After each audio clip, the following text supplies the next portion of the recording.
So first of all, I am so mad at myself because I did not talk about one of the most important scenes from last week. Like, I watched my review because listen, I can edit. I'm not a fan of editing. So a lot of times I'm editing the videos and just making sure I'm not like stuttering or repeating the same topic. I don't really watch it, right? So last week I finally got a chance to watch my review. I'm gonna do better. And I realized I did not talk about the audition scene. Guys, that was such a strong scene. Very, very emotional. Because it was the first time that he was able to be himself. And I love the fact when the dance teacher or the head of the dance department came up and hugged him, you realized that he really walked into himself in that audition. Like, he became the person he's going to be or grow into for the rest of his life. And that was such a strong moment. No words. That's how you know you a sick actor.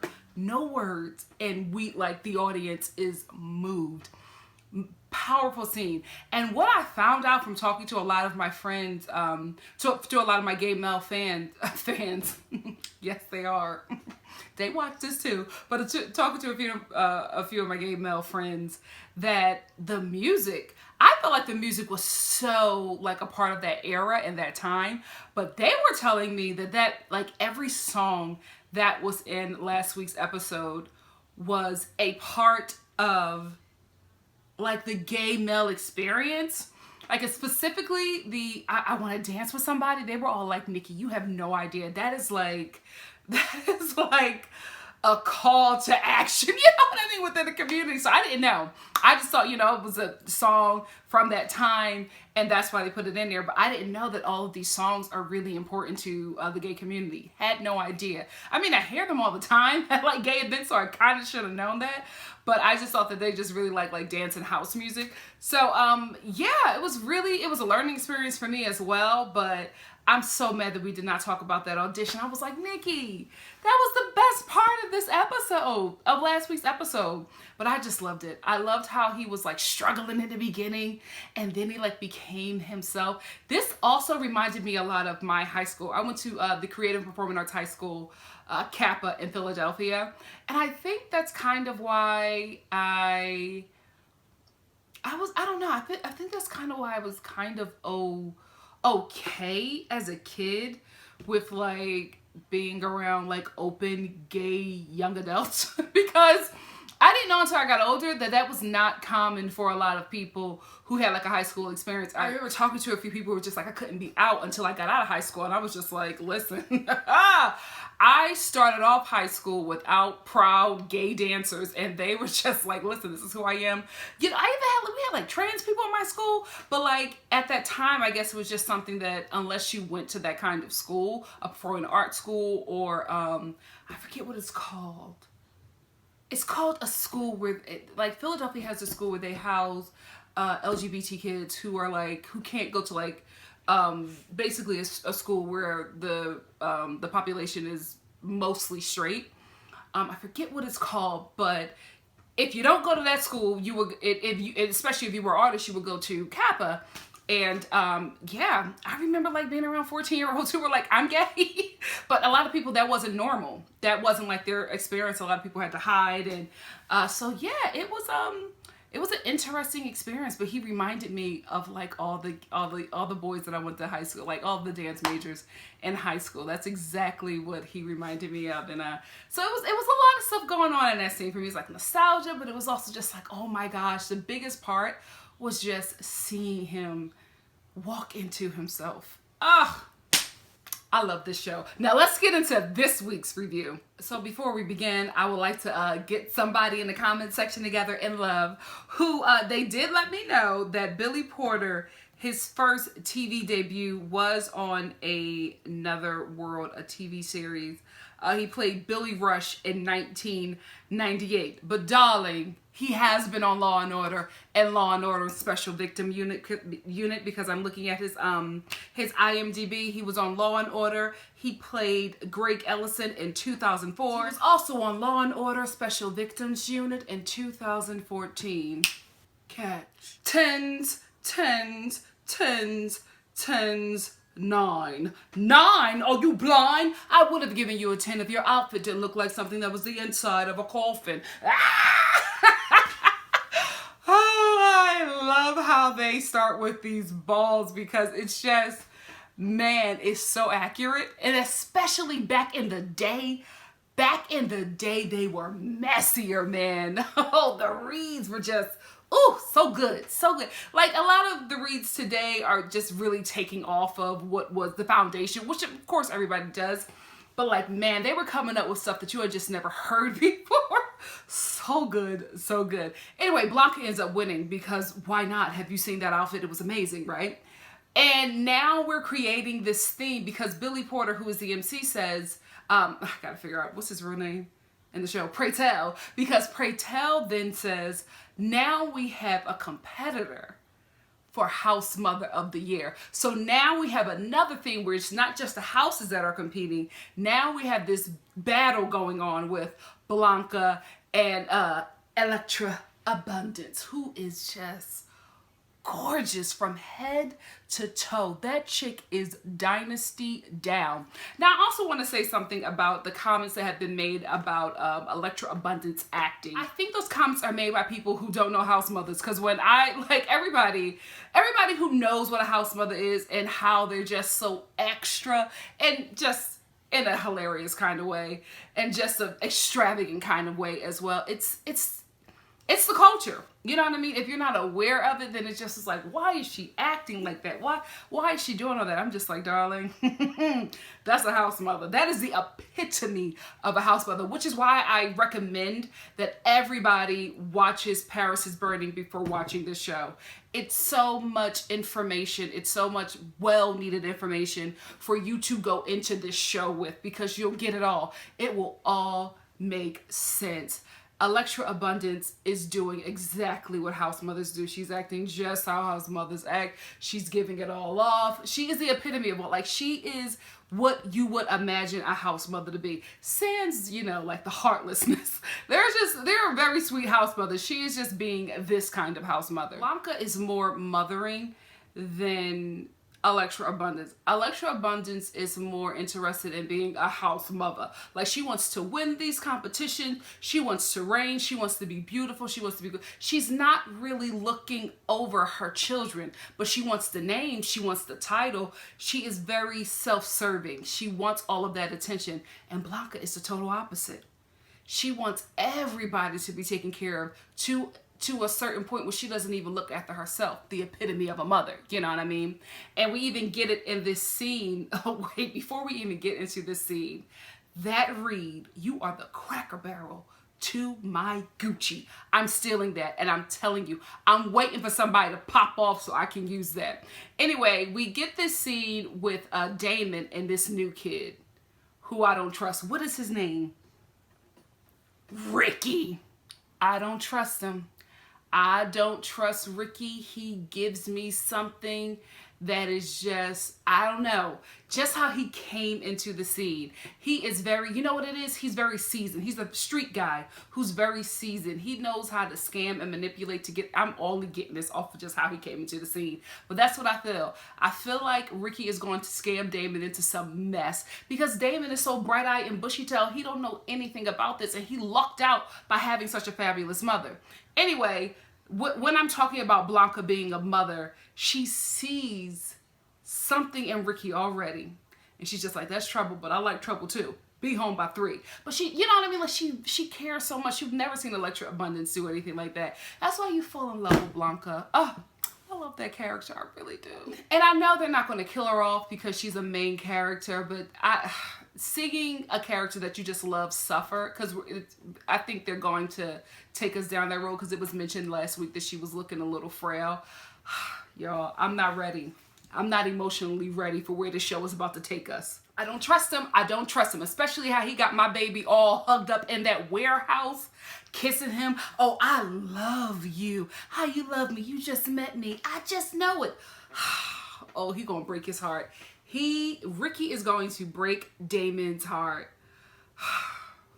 Where's Blanca? Can I tell you, This scene in particular is exactly why this scene between Ricky and Damon in this warehouse, where Damon is apprehensive and Ricky is just so fast.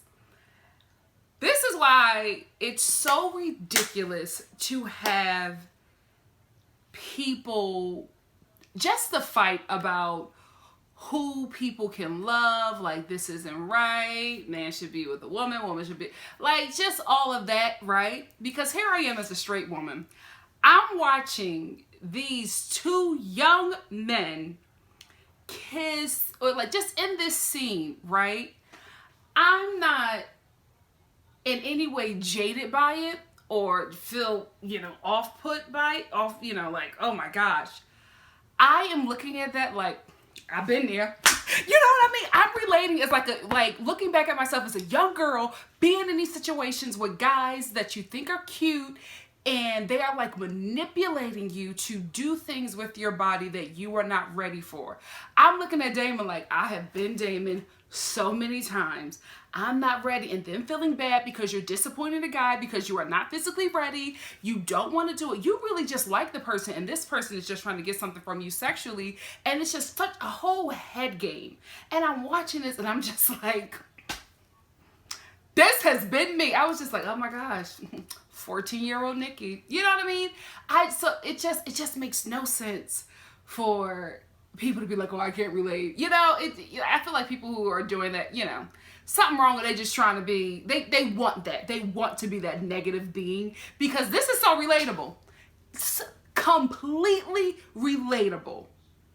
I've been there. This is why I'm so like, this is why I'm so passionate, because I feel like I see myself in Damon. I'm just like, oh my gosh. Like, I remember when I first went to New York City, it was such a like mind trip. It was so much going on. I just didn't know how to take that city. It was really, really difficult. You get caught up in some things, and I'm looking back now, older, not that much older, like, oh my gosh, I would have done this differently. So I just feel like I'm experiencing Damon experiencing New York City, but I'm seeing myself in so many of these scenes. He gonna break his heart. And Blanca is every freaking black mom in history, because when Damon came home and that door clicked, haven't we all been there? I'm sorry, it goes. And as soon as he started walking and that floor starts creaking and Blanca, Damon, I was just like, yeah, I feel like this is my life. It's all so relatable. Blanca sitting there. Where have you been? It's so upsetting that Blanca is the mother that Damon should have had, and that he deserves, you know what I mean? And that he needs. Somebody else who did not give birth to that child is being everything that he... Sad. Thank God for houses though, because a lot of houses, which is why I'm glad we're seeing this, their purpose is to become a family, because a lot of them have been thrown out and rejected from their families. This show, get ready for the emotional roller coaster. This damn show. It's like nothing that's out there. Like, so then we get the top and bottom discussion. Because Blanca is preparing Damon for like his first sexual encounter. He's just like, I don't want to have, this is just like a freaking kid when their parents is giving them the birds and the bees. So he's just like, oh my goodness, oh, mom, penises, I'm so terrified. Child, how times have changed, right? Anyway, Blanca is talking to Damon, and Damon has only gotten the birds and bees talk about being with women, but as we know, that is not his future. So Blanca starts giving him the talk, right? Guys, I've watched a lot of TV. It's my career, okay? I have never seen a show, especially, okay, I've never seen a show like this, right? I have seen shows with gay characters. I have seen shows and movies based on gay characters about the gay community. Never in my life have I seen a show that talks about, being a top or being a bottom, somebody's first time, like a gay person's first time. How would you know? Like, so in-depth, so informative, but just natural. Like, if this show does not get any awards, I'm telling you, we gonna fight. Because this is so good. Like, I'm sitting there like, oh my gosh. Oh, what? How will I know? You just will know. Sometimes you want to give, sometimes you want to receive, sometimes you want all the pleasure. Well, what if we're both bodies? What you gonna do? Bump purses all night? Okay, Ryan Murphy. I see you. I see you. I'm not even halfway through this show and I'm already... Then we get this scene at the boy lounge. They don't serve our kind here. This one is going to be on me, and then I'm going to have to ask you ladies to leave. This is a gay bar. We serve men under the age of 35. White, yes. The New York nightlife is segregated. So then we get this conversation where these trans women of color are talking about how they are the last on the line, which is true. Which is true. How they are within disenfranchised community. They're not even wanted in their own communities. We get racism in the gay community, and then we get trans discrimination. I was going to say trans hate. Same thing. But trans discrimination within the gay community in one whole scene. This writing, I got to check these writers out. Oh my gosh. Woo! Let's keep going. Oh my gosh. This show reminds me of my high school so much. Even this dance scene with Damon, just the dance moves. I remember actors, man. We used to make fun of the dance kids because they would have, like, every Black History Month, they would have this show, and I'm telling you, we always got the Albanelli. We would call it the Albanelli arms. They always was doing something like this in their Black History Month dance show, and man, wow. Oh, this is my life. I am Damon. I'm still watching this, right? But I feel like Ricky is going to kill this moment for Damon.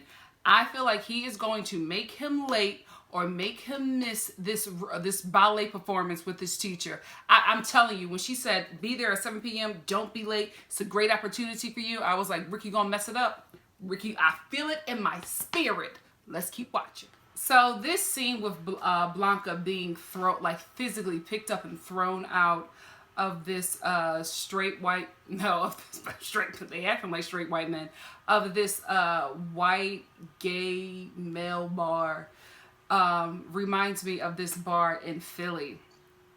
It was, I think it's called Eye Candy, and a video was released of the owner talking about how Black people are cheap, but he was specifically using the N-word and just using it very like this is how he talks. Right, and he was just saying, even if they're obnoxious, I just want white people. I don't want Black people. I don't want the N-words in my establishment. They're cheap, and the only ones asking for drink passes are the N-words. And it reminded me of that. It really, really, I don't know.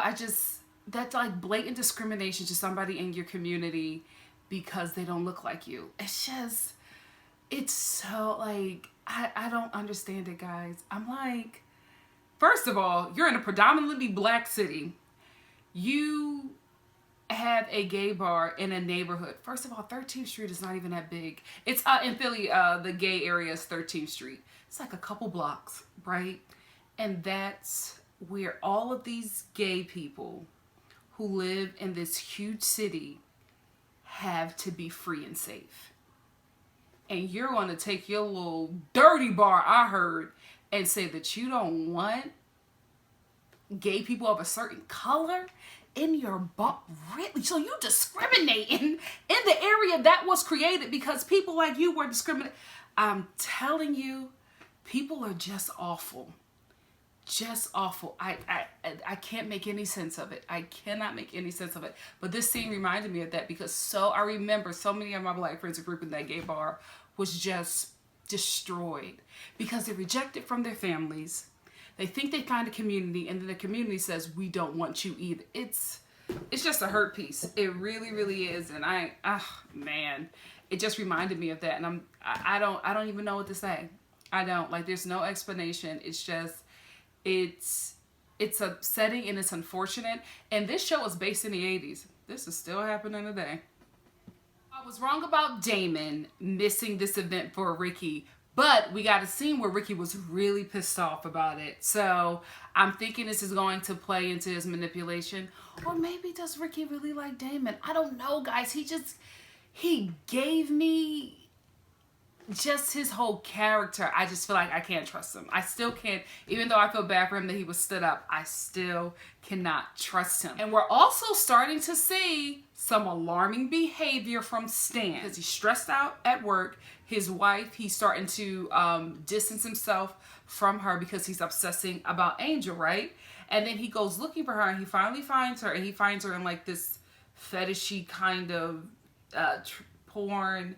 What are those stores? Sex stores, I think. Whatever. I don't know. Do they still have them? The sex stores where you gotta, you go into a room and you put a quarter, you get whatever fetish you want. Anyway, she's working in there, and she's just like, listen, I like working here because I make $125 a night and nobody touches me. Smart woman, okay?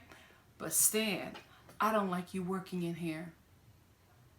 I don't like other men seeing you like this. I'm like, red flag, signs, wake up, Angel. These are signs. Listen to them. And then Angel is just like, well, a woman needs to make a living. She keeps on letting him know, like, if you don't want me to work here, you got to put me up in something. Because she was like, do I look like a cat woman? A cat woman is in a high rise. Tell him, sis, take the hint. But he's not listening to that. I think eventually he will put her up. But I'm telling you, this relationship, it's going to have a dark ending. I feel like it's going to have a dark ending.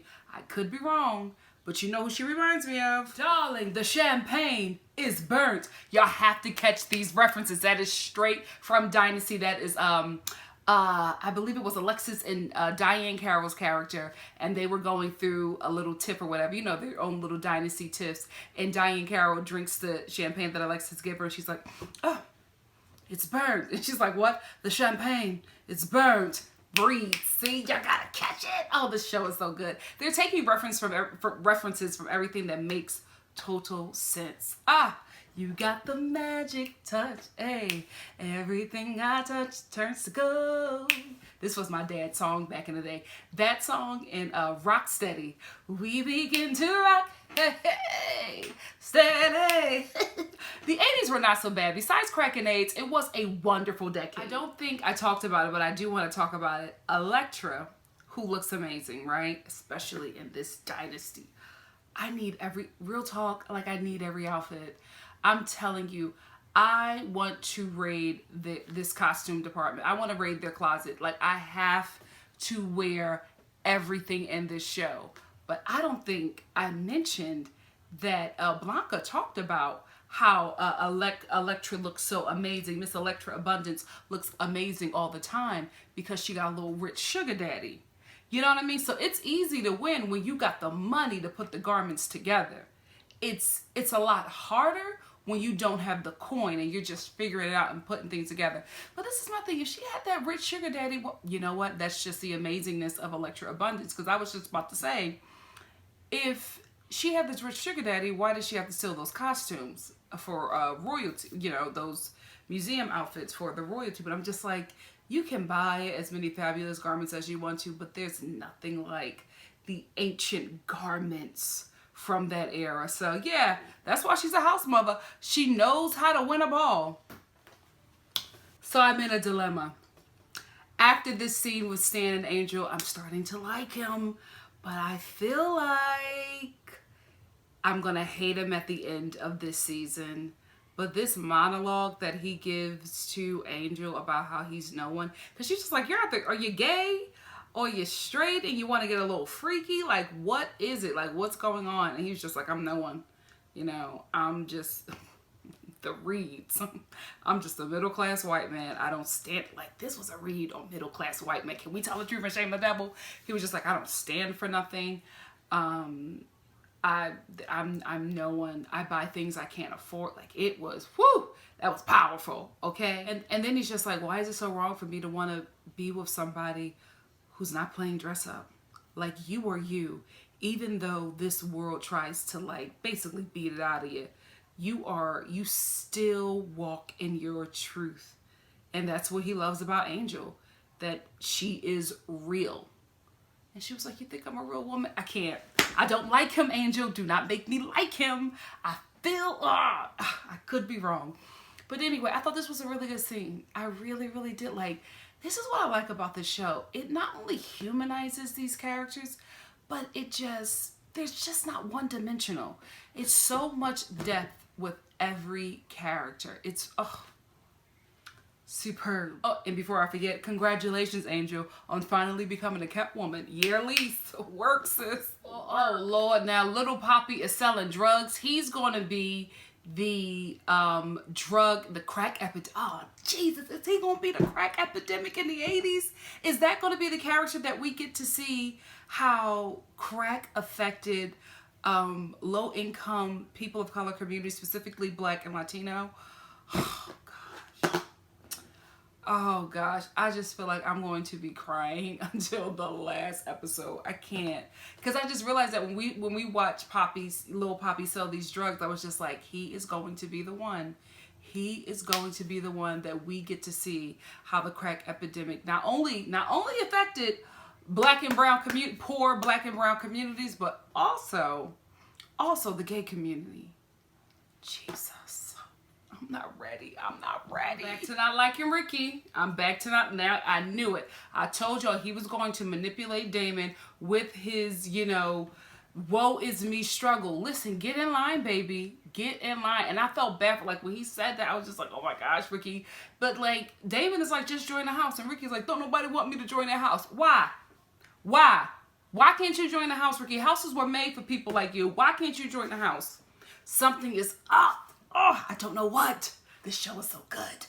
And you could clearly use a layer of Pond's foundation cream for that ashy complexion. Listen, the writing.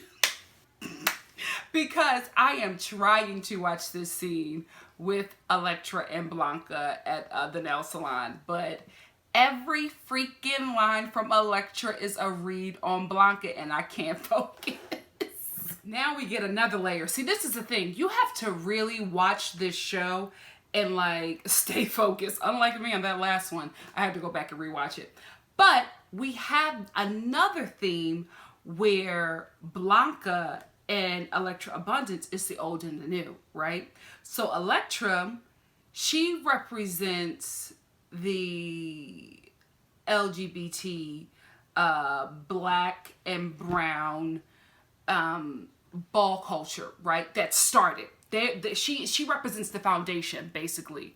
And Blanca is the future.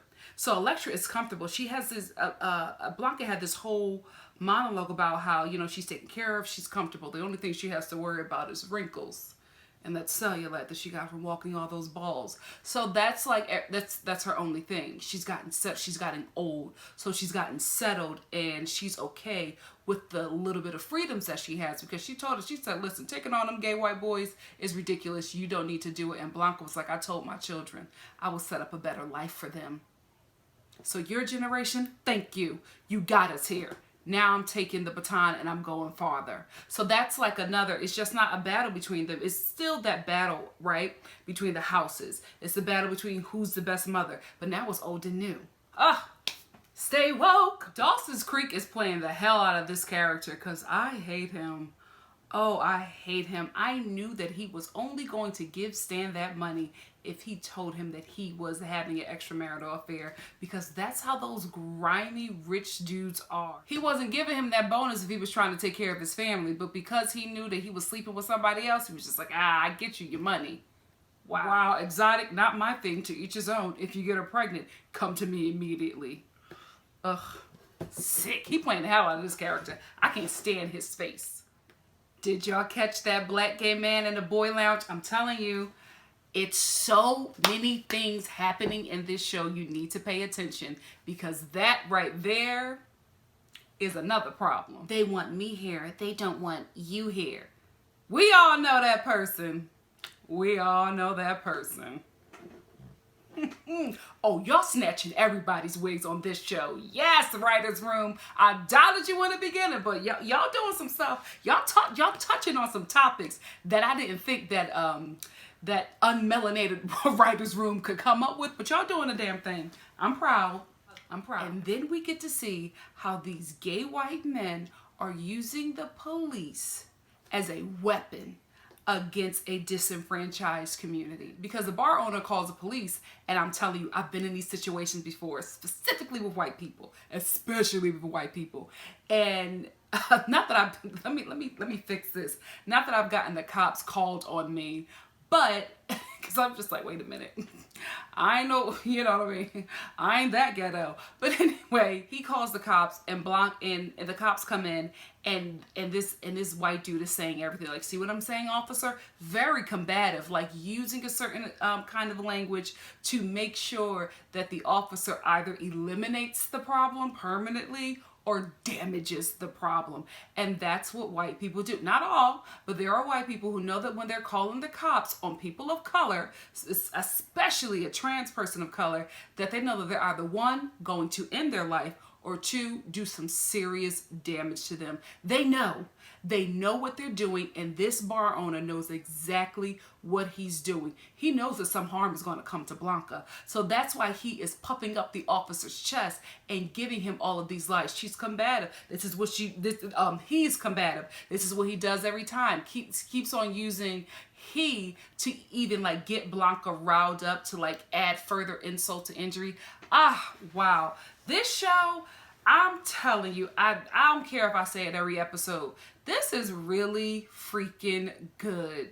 I'm shocked because I thought it would be good, and then I saw the creators, and I was like, ugh. You know what I mean? Because you can't really trust, Hollywood has showed us, you can't really trust people of color stories in the hands of people who aren't people of color. You know what I mean? Especially black and brown trans people. Like, you can't really trust that the people who are, if you don't walk that you'll get it. But they did a really good job. This is really, really good, because even though I'm not, a trans woman, I'm not of the LGBT community, y'all, I'm finding myself in these situations. I'm just like, oh my goodness, every black person has been in a situation with a white person who does not get their way.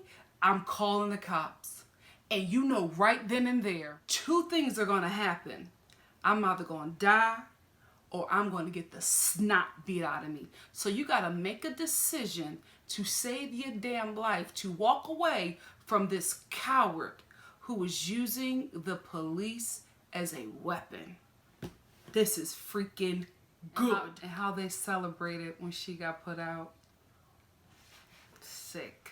I hope this is bringing up so many conversations. I don't care if the dust gets kicked up. This needs to change. Is your driver going uptown? Yes. Subway's 2 blocks away. I love Elektra. Whoever wrote for her really nailed it. It's so good. So Blanca, she reminds me of is it Martha Hampton? Let me look it up because I don't want to be Marsha P. Johnson. Forgive my ignorance. I should know this. She reminds me of Martha P. Johnson. Maybe that is the inspiration for this character, another layer of this character as well. Because she goes back to the bar and she's just like, y'all want to kick me out every time. I'm going to come here until you serve my kind.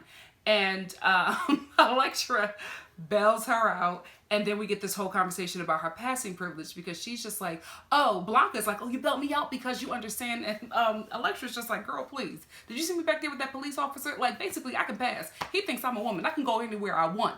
You can't, because you're always getting clocked. But I can. I only bailed you out so that you can battle me and I can win fairly at the next ball. That's all she cares about. And then Blanca is just like, you should be caring about more. These are your people. She was just like, no, sweetie, honey. That's why we created the balls. You gotta watch. They're giving you a history lesson. This is why the balls were created. So we could have a place that matters. Black and brown LGBT people did not fit in to those gay white bars. So they created the balls. I love this show. So we get this rematch between Blanca and Elektra. I think Blanca threw it. That after what Blanca did in the last time she competed against Elektra, she threw it this time, because Blanca proved that she can turn out a look. This did not look like she even tried. Elektra ate it up though. She walked with that trophy. I love Elektra. And she is supposed to be like the nemesis of this show, and I love her. So this episode ends with Angel getting her apartment. She's officially a kept woman. Ricky and Damon are on their date at the ballet. Ricky showed up. I'm standing firm in the fact that I think he is not good for him, but he's giving me layers. So I like that. Like I said before, I like that these characters are well thought out. There's layers to them, but I still don't trust Ricky. And then it also ends with Blanca still like dealing with this whole not being accepted in her community fully, specifically not being accepted by the white gay community. And it's unfortunate. I don't know how that's going to go, but I feel like, I'm telling you, she gives me Marsha P. Johnson. So I'm thinking we're going to get some Stonewall in here. I feel like they're taking very prominent things, very prominent events that have happened within the gay community and really just threading it nicely through the show. Next week, we get more of Stan. And I guess we'll see like his double life and how he's like dealing with it. And then I feel like his boss, Dawson, I know that's not his name, but he'll always be Dawson Creek to me. I feel like he's going to be moving in on his wife. So it's just going to show us how those messy, rich Wall Street people live. And then we're also going to get Damon kind of blowing his opportunity at the school. And I think it's because of Ricky, but we will see. Anyway, guys, really good second episode. I'm enjoying the show. This is, first of all, it's an hour-and-a-half show. I review this after I do the Real Housewives of Potomac. So this really is a labor of love for me because it's a lot of work, but I enjoy it. I enjoy talking to you guys about it. I enjoy watching it. I enjoy reacting to it. It's just such a good show. And when a show is worth your time, you don't care. You know what I mean? Like, this is so worth it. It's such a good show. What did you think about this episode? Let me know in the comment section below. Let me know if I missed anything. Let me know if there's something you want to expound on. If there's something I forgot, or if there's something that got wrong. Listen, I am a guest, right? I am a straight woman who is reviewing a show about gay and trans, well, LGBT people of color, right? I know my place. You know what I mean? So I don't mind being checked. I don't mind you guys expounding on things because I'm just a guest. You know what I mean? I'm a guest. I'm an ally, but this isn't my community. You know what I mean? So I want to be as respectful as I can. And there are just a lot of things that I don't know. So I don't mind it. You know what I mean? Just as long as it's done in love. You know what I mean? Like, you can shade, you can read me, but let's just keep it light. Because I am ghetto, you know what I mean? So it does happen. Okay, I am refined, but don't play. Let's not get it twisted. Nuckity buck. I'm joking. Maybe not. But no, seriously. Yeah. So there might be things that I forget. There might be things that I mess up. Let me know. Real talk, because I want to be as respectful as beyond respectful. I really, really do, because I appreciate the show, but I do know that this is in my community and I want to do this the right way. So I have no problem if you're adding a little bit of information. Don't feel no sort of way, you know, correcting some things. Please do what you need to do. Or let's just discuss it, because I enjoyed it. I really, really do. I love this show. Let me know what you think in the comment section below, and I will see you next week. And if you like what you see here, I almost forgot to do that. Please like, comment, subscribe, and share, guys. Share. Let's build this community. And I will see you next week for the following episode of Pose. Bye, guys.